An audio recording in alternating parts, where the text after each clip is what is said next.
O medo de não ser escolhido. Você escreve, apaga, escreve novamente, lê pela terceira vez, apaga de novo. Não porque não sabe o que dizer, mas porque sabe exatamente o que quer dizer.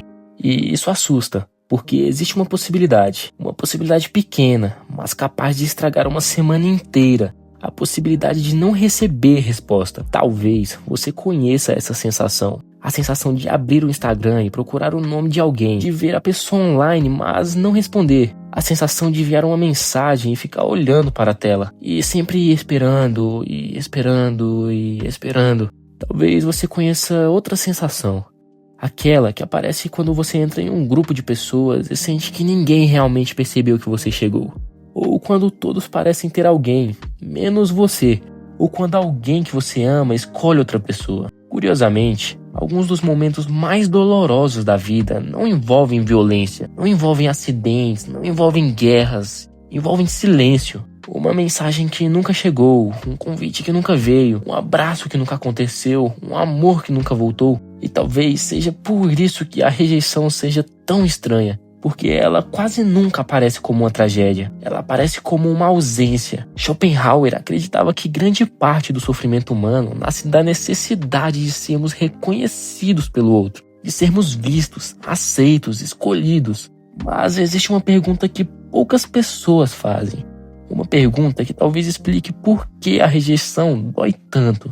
Por que uma simples mensagem ignorada consegue nos afetar mais do que problemas muito maiores? Porque um amor não correspondido pode nos acompanhar durante anos. Porque ser trocado parece um ataque pessoal. Porque o simples fato de não sermos escolhidos pode nos fazer nos sentirmos insuficientes. Talvez porque a rejeição nunca seja apenas sobre o presente. Ela desperta algo muito mais antigo, muito mais profundo.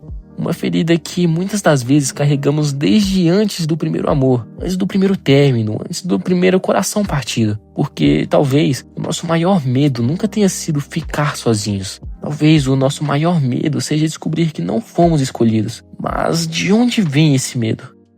Setting in, when I think of my patients, they all seek their own existence and to assure their existence against that complete atomization into nothingness or into meaninglessness. Man cannot stand a meaningless life. A primeira vez que nos sentimos invisíveis. Talvez o medo de não ser escolhido não tenha começado no seu primeiro relacionamento. Talvez não tenha começado quando alguém ignorou sua mensagem, nem quando alguém partiu seu coração. Talvez tenha começado muito antes de você aprender o que era amor. Porque existe uma coisa curiosa sobre a infância. A maioria das pessoas não se lembra dos acontecimentos, mas se lembra perfeitamente das sensações. Você talvez não lembre de todos os seus professores, não lembre de todas as salas de aula, não lembre de todos os colegas, mas provavelmente lembra da sensação de não pertencer. Talvez tenha sido em alguma brincadeira, talvez tenha sido em algum grupo, talvez tenha sido em algum recreio qualquer. Você queria participar, mas ninguém chamou. Você queria falar, mas ninguém ouviu. Você estava ali, mas parecia invisível. E o mais estranho é que momentos assim costumam ser pequenos. Tão pequenos que quem estava ao seu lado provavelmente nem se lembra deles. Mas você lembra, porque algumas experiências duram poucos segundos. E mesmo assim conseguem nos acompanhar por anos. Existe uma cena que se repete na vida de muitas pessoas. Uma criança entra em um ambiente cheio de gente. Ela olha para os lados, procura alguém conhecido, procura algum sinal de que pertence àquele lugar. E quando encontra, ela relaxa. Mas quando não encontra, algo muda. Mesmo que ninguém perceba. Porque, no fundo, todos nós queremos a mesma coisa. Não queremos apenas ser vistos. Queremos sentir que pertencemos. Talvez por isso a solidão seja tão estranha. Porque ela não depende da quantidade de pessoas ao nosso redor. Existem pessoas completamente sozinhas que se sentem em paz. E existem pessoas cercadas por amigos, família e relacionamentos que continuam se sentindo deslocadas, como se estivessem assistindo a própria vida do lado de fora. Aristóteles escreveu há mais de 2000 anos que o ser humano é um animal social. Mas talvez ele não estivesse falando apenas sobre convivência. Talvez ele estivesse falando sobre algo mais profundo. sobre a necessidade de fazer parte de algo, sobre a necessidade de sermos reconhecidos, sobre a necessidade de existir também dentro da memória de alguém. Porque existe uma diferença enorme entre estar sozinho e se sentir sozinho. E muitas vezes nossa diferença nasce justamente aqui, no sentimento de não pertencimento, na sensação de que existe algum lugar para todo mundo, menos para você. Com o tempo, aprendemos a esconder isso, aprendemos a sorrir, a agir normalmente, aprendemos até a fazer piadas sobre isso. Mas algumas perguntas continuam lá, silenciosas. Por que eu nunca me sinto suficiente? Por que preciso de tanta aprovação dos outros? Por que a opinião de uma única pessoa consegue me afetar tanto? Talvez porque essas perguntas não tenham nascido hoje. Talvez elas tenham crescido junto com você. E é justamente por isso que a rejeição amorosa costuma ser tão devastadora. Porque quando alguém que amamos vai embora, não perdemos apenas aquela pessoa. Perdemos também todas as certezas que construímos através dela. A sensação de sermos desejados, de sermos importantes, a sensação de finalmente termos encontrado um lugar. E talvez seja por isso que algumas despedidas parecem tão maiores do que deveriam. Porque elas não machucam apenas o adulto que somos hoje. Elas despertam algo muito mais antigo. Algo que já estava lá antes do primeiro amor, antes da primeira decepção, antes do primeiro coração partido. A sensação de que talvez possamos ser deixados para trás. A sensação de que talvez possamos não ser escolhidos. E se isso já é doloroso quando acontece na infância, o que acontece quando encontramos alguém que amamos profundamente e descobrimos que esse amor não volta? Porque existe uma dor que quase todo mundo conhece, uma dor silenciosa, uma dor que inspirou poemas, músicas, livros e algumas das maiores obras da humanidade. A dor de amar alguém que nunca nos amou da mesma forma. O amor não correspondido. Existe uma dor que quase todo mundo conhece, mas poucas pessoas sabem explicar. Ela não acontece quando alguém termina um relacionamento, não acontece quando alguém vai embora, nem quando uma história acaba. Ela acontece antes disso, muito antes. Ela acontece quando você percebe que está começando a gostar de alguém. No começo parece inofensivo, uma conversa, uma troca de olhares, um sorriso, uma mensagem, nada extraordinário. Mas aos poucos algo muda. Você começa a esperar por aquela pessoa, começa a prestar atenção em detalhes que antes passavam despercebidos, começa a imaginar conversas, momentos, possibilidades. E sem perceber, você começa a construir um futuro. Não um futuro real, um futuro imaginado. Talvez seja isso que o amor faça. Ele transforma possibilidades em memórias antes mesmo que elas aconteçam. Mas existe uma outra coisa estranha sobre o amor. Algo que raramente percebemos enquanto estamos vivendo. Muitas vezes não nos apaixonamos apenas pela pessoa. Nos apaixonamos pela ideia dela. Criamos uma versão mais compreensiva, mais interessante, mais perfeita, mais especial. E aos poucos colocamos essa pessoa em um lugar perigoso, em um pedestal. Quanto mais alto o pedestal, menos conseguimos enxergar quem ela realmente é. Começamos a interpretar pequenos gestos como sinais, pequenas conversas como conexões profundas, pequenos momentos como algo destinado a acontecer. E, sem perceber, começamos a encher espaços vazios com a nossa imaginação. A pessoa real possui defeitos, inseguranças, contradições, dias ruins. Mas a pessoa que existe na nossa cabeça quase sempre é perfeita.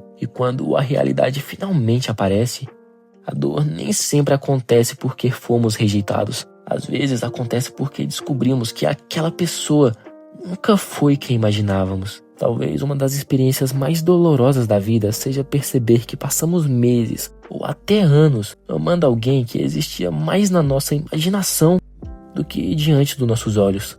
E então surge o problema. Você se apaixona por alguém que existe, mas também se apaixona por uma história que existe apenas dentro de você. Quando essa história desmorona, a dor costuma ser muito mais do que deveria, porque você não perde apenas uma pessoa, você perde tudo aquilo que imaginou viver com ela.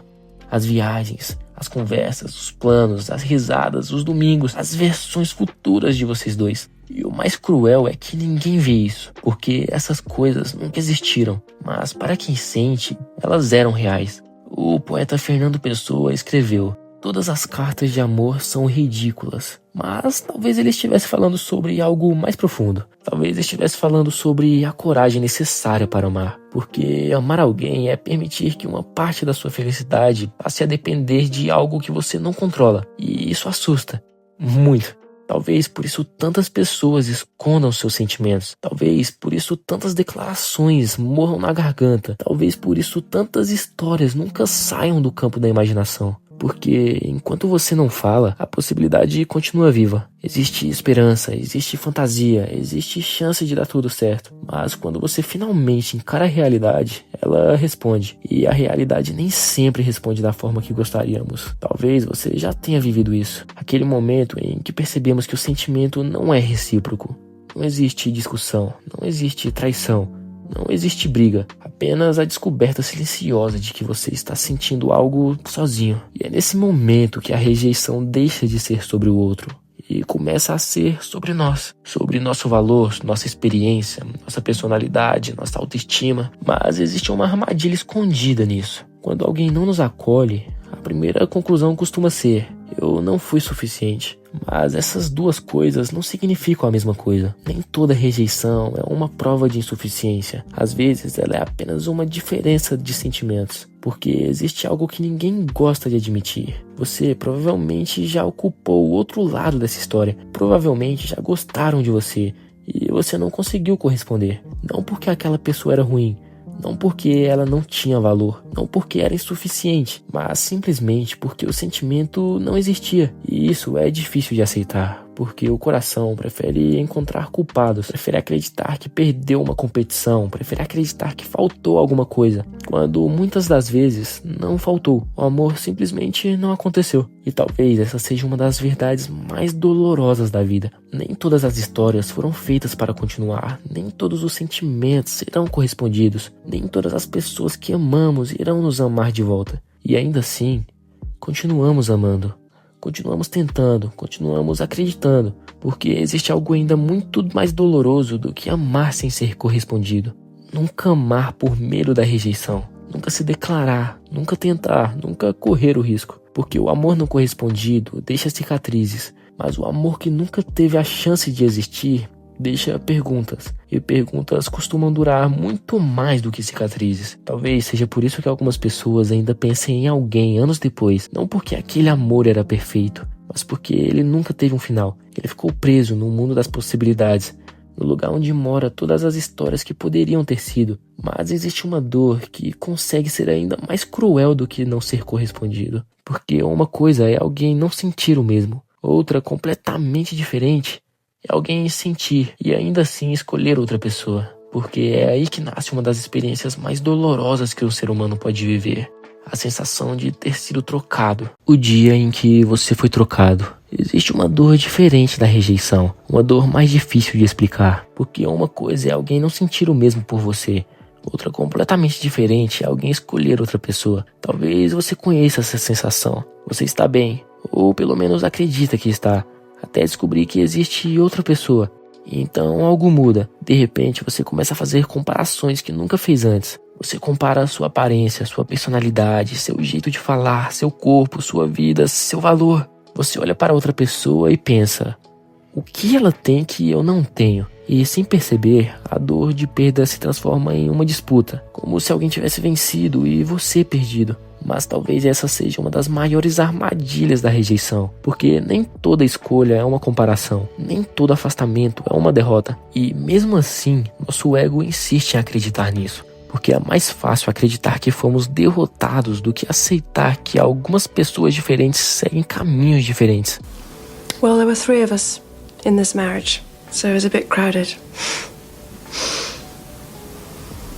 Talvez seja por isso que tantas pessoas nunca superam completamente a sensação de terem sido trocadas. Não porque ainda amam aquela pessoa, mas porque continuam tentando responder a uma pergunta: o que havia de errado comigo? E talvez a resposta seja nada, porque algumas das pessoas mais admiradas da história foram deixadas, foram abandonadas, foram rejeitadas. A dor de ser trocado não prova que você tinha menos valor. Ela prova apenas que alguém fez uma escolha. E escolhas dizem muito sobre quem escolhe, mas nem sempre dizem algo sobre quem ficou para trás. E ainda assim, é difícil acreditar nisso quando somos nós que estamos sofrendo. Porque quando alguém nos troca, não sentimos apenas tristeza, sentimos humilhação, sentimos comparação, sentimos inadequação. E é exatamente nesse momento que a rejeição se torna perigosa, porque ela nos convence de que não fomos escolhidos porque não éramos suficientes. Mas existe uma rejeição ainda mais cruel do que a que vem dos outros.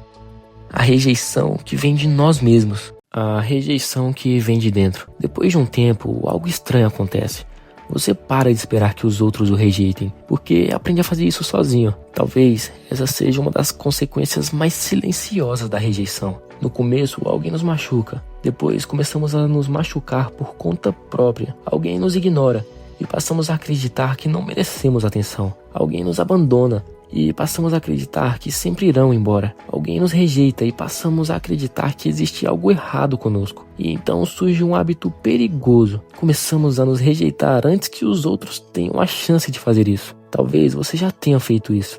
Gostou de alguém, mas nunca falou. Não porque não sentia, mas porque já imaginava a resposta. Quis tentar algo novo, mas desistiu antes mesmo de começar. Não porque era impossível, mas porque acreditava que não era bom o suficiente. Quis mostrar quem realmente era, mas escolheu esconder uma parte de si, porque tinha medo de não ser aceito. E assim, pouco a pouco, vamos diminuindo a nós mesmos. Não para sermos felizes, mas para evitarmos a dor. O problema é que evitar a dor nem sempre significa encontrar paz. Às vezes significa apenas viver uma versão menor da própria vida. Existe uma frase atribuída ao escritor francês André Gide que diz: a maior tragédia não é alcançar o que deseja, é nunca ousar desejar. E talvez seja exatamente isso que aconteça. Por medo de sermos rejeitados, paramos de tentar. Por medo de falhar, paramos de crescer. Por medo de perder, paramos de viver. E o mais cruel é que tudo isso parece proteção, mas não é, porque existe uma diferença entre proteger o coração e construir uma prisão ao redor dele. Muitas pessoas passam anos acreditando que estão se protegendo, quando na verdade estão apenas evitando qualquer situação que possa colocá-las em risco. Não se declaram, não se expõem, não demonstram sentimentos, e por algum tempo isso parece funcionar. Afinal, quem não se arrisca também não se machuca. Mas existe um preço, porque quem não se arrisca também não vive certas histórias, não cria certas memórias, não encontra certas pessoas. Carl Rogers, um dos psicólogos mais influentes do século XX, acreditava que uma das maiores necessidades humanas é ser aceito como realmente somos. Mas existe um detalhe importante nisso. Muitas vezes queremos receber dos outros uma aceitação que nós mesmos nunca nos demos. Queremos que alguém nos enxergue, enquanto passamos a vida inteira desviando o olhar de quem somos. Queremos que alguém nos escolha, enquanto passamos anos escolhendo qualquer coisa, menos a nós mesmos. Talvez seja por isso que algumas rejeições nos destrói tanto, porque elas encontram uma voz que já existia dentro da nossa cabeça. Uma voz que repete: você não é suficiente, você não é interessante, você não é digno de amor. E quando alguém vai embora, essa voz acredita que finalmente encontrou uma prova. Mas uma rejeição nunca foi uma prova, foi apenas um acontecimento. O problema é o significado que damos a ele, porque quando acreditamos que nosso valor depende de sermos escolhidos, cada despedida parece um julgamento. Mas talvez o valor de uma pessoa nunca tenha dependido disso. Talvez o valor de uma pessoa não aumente quando alguém a ama, nem diminua quando alguém vai embora. Talvez o problema seja que passamos tanto tempo procurando validação nos outros que esquecemos de construir valor dentro de nós. E é justamente aqui que surge uma pergunta: se a rejeição não define quem somos, por que ela dói tanto? Por que um simples não consegue atingir lugares tão profundos dentro de nós? Para responder isso, precisamos voltar milhares de anos no tempo.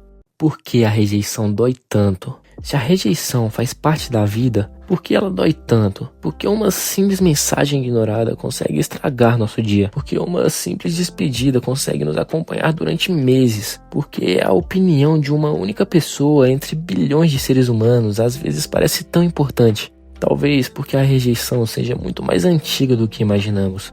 Muito antes dos celulares, muito antes dos relacionamentos modernos, muito antes das redes sociais. Durante quase toda a história da humanidade, estar sozinho era perigoso. Nossos ancestrais viviam em pequenos grupos, pequenas tribos, pequenas comunidades. E dentro dessas comunidades existia uma regra silenciosa. Pertencer significava sobreviver. Ser excluído significava enfrentar o mundo sozinho, sem proteção, sem alimento, sem ajuda. Hoje, quando alguém deixa de responder uma mensagem, você não corre risco de vida, mas existe uma parte muito antiga do cérebro que não entende isso. Ela apenas percebe uma coisa: você pode estar sendo deixado de lado, e isso é suficiente para acionar alarmes emocionais. Talvez seja por isso que a rejeição pareça tão desproporcional, porque muitas vezes não estamos reagindo apenas ao presente, estamos reagindo a milhares de anos de evolução. É como se uma parte primitiva dentro de nós ainda estivesse perguntando: será que eu pertenço? Será que ainda existe algum lugar para mim?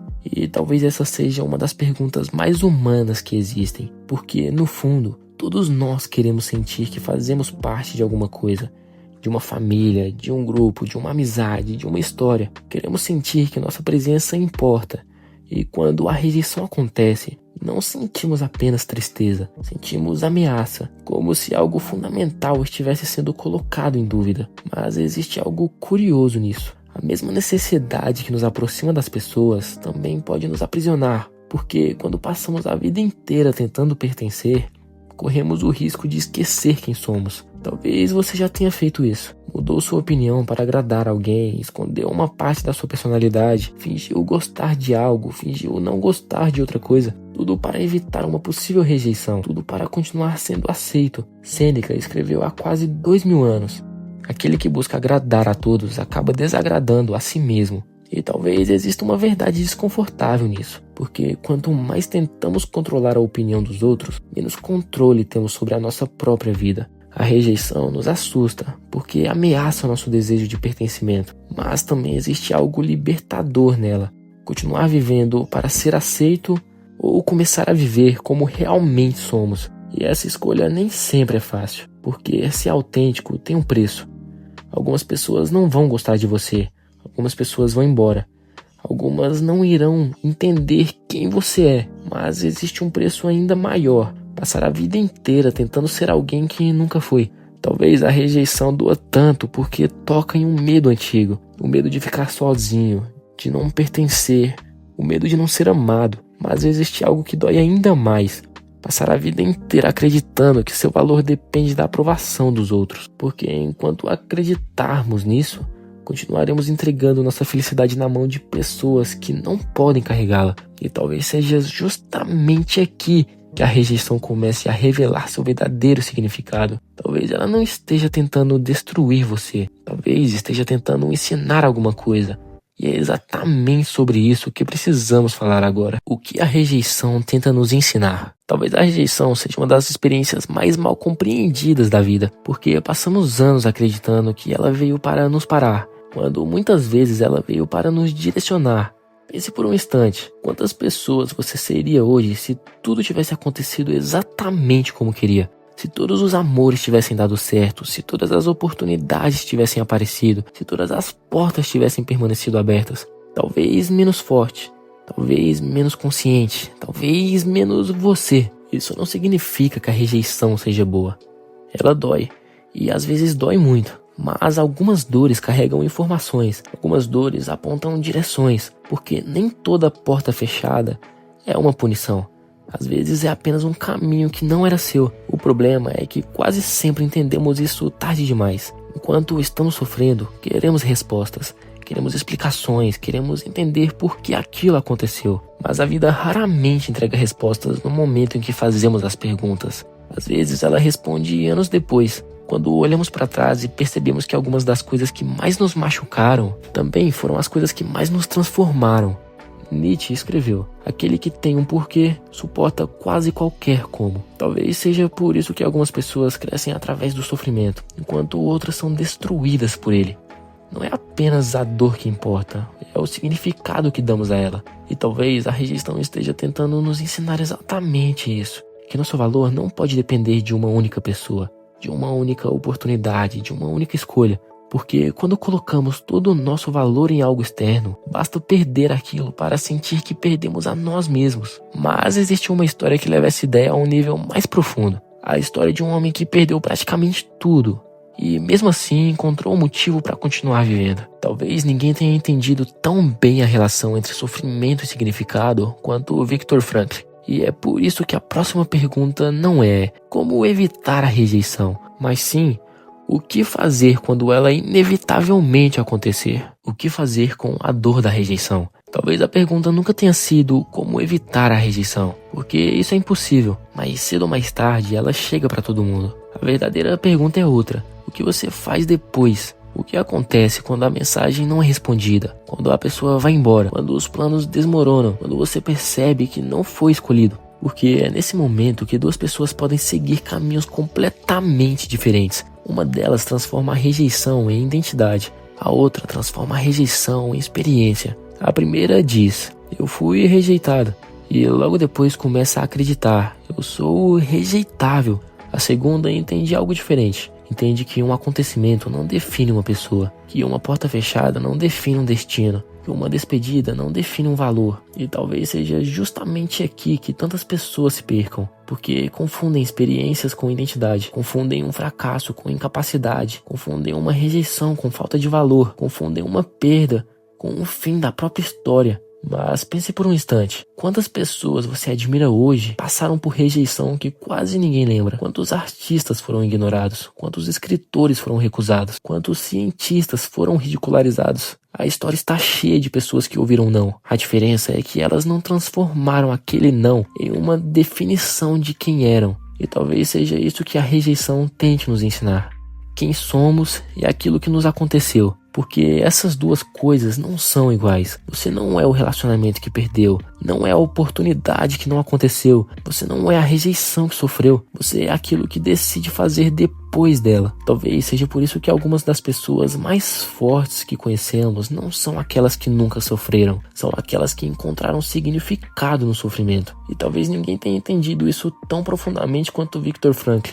Frank perdeu sua família, perdeu sua liberdade, perdeu praticamente tudo, e ainda assim chegou a uma conclusão que poucas pessoas conseguem compreender: que existem situações que não podemos mudar, mas ainda podemos decidir quem nos tornaremos depois delas.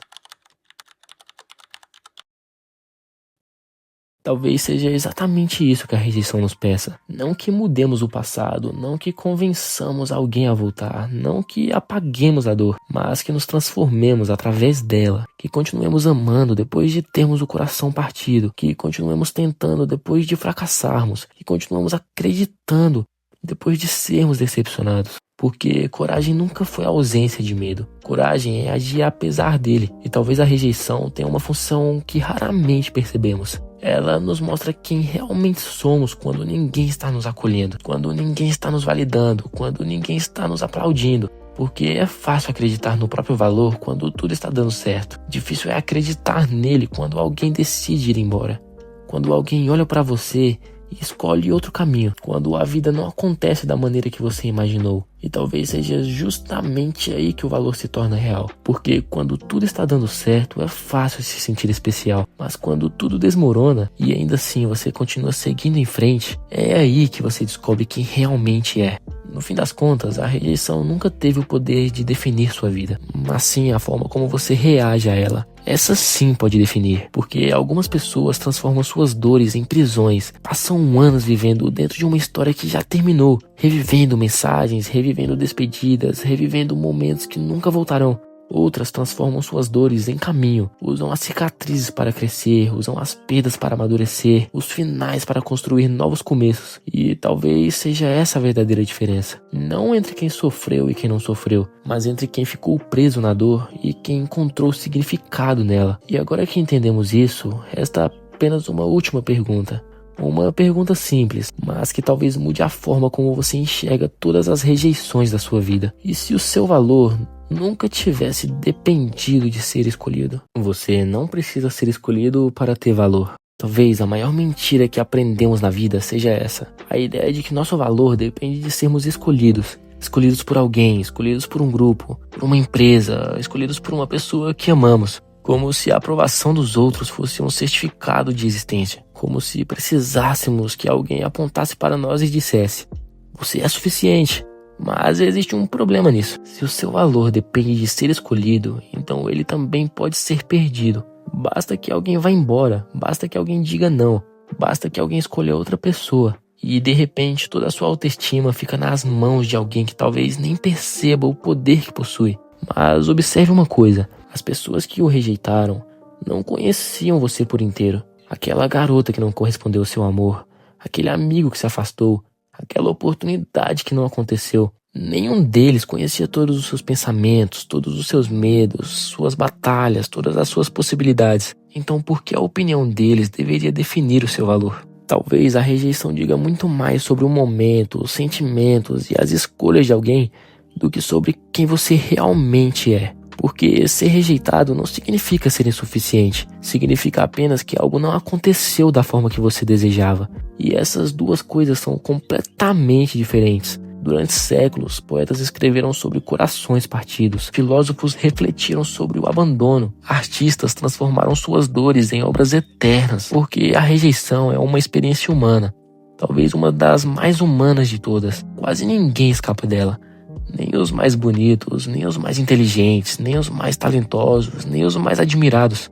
Todos, em algum momento, olham para uma porta fechada. Todos, em algum momento, precisam lidar com o adeus. Todos, em algum momento, descobrem que não podem controlar as escolhas do outro. Mas talvez seja justamente aí que a vida comece. Quando entendemos que não podemos controlar quem fica, mas podemos controlar quem nos tornamos. Quando entendemos que não podemos obrigar alguém a nos amar, mas podemos aprender a não nos abandonar. Quando entendemos que não podemos impedir todos os finais, mas podemos decidir o que fazer depois deles. Talvez algumas pessoas tenham passado pela sua vida apenas para ensinar uma coisa: que você não nasceu para ser escolhido por todos, porque ninguém é. Você nasceu para ser você. E isso parece uma frase simples, mas é uma das mais difíceis de aceitar, porque significa abandonar uma busca que talvez dure anos, a busca por aprovação, por validação, a busca por ser suficiente aos olhos de todo mundo.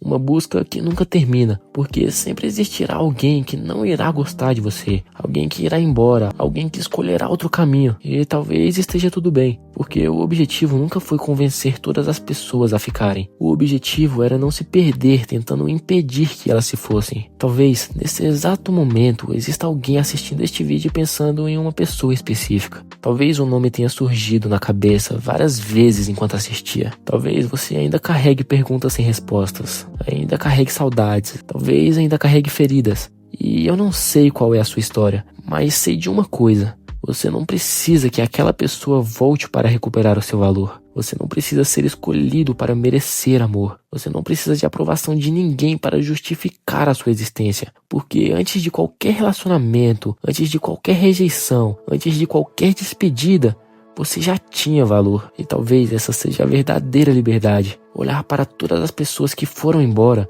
para todas as portas que se fecharam, para todas as rejeições da sua vida, que nenhuma delas tinha o poder de definir quem você é. Porque algumas pessoas entram na nossa vida para ficar, outras entram para partir, mas nenhuma delas deveria levar embora aquilo que sempre foi seu: sua dignidade, sua identidade, o seu valor. No fim das contas, talvez a maturidade não seja encontrar alguém que nunca irá nos rejeitar. Talvez seja aprender que continuamos inteiros, mesmo quando alguém decide partir. E talvez seja por isso que a rejeição dói tanto, porque ela nos faz acreditar que perdemos uma parte de nós, quando na verdade a única coisa que ela pode tirar é aquilo que nunca foi nosso para controlar: as escolhas dos outros. Então, pela primeira vez, você para de perguntar: por que eu não fui escolhido? E começa a perguntar: quem eu quero me tornar depois disso? Nem toda rejeição é um sinal de que você vale menos. Às vezes, é apenas a vida lembrando que o seu valor nunca esteve nas mãos de outra pessoa.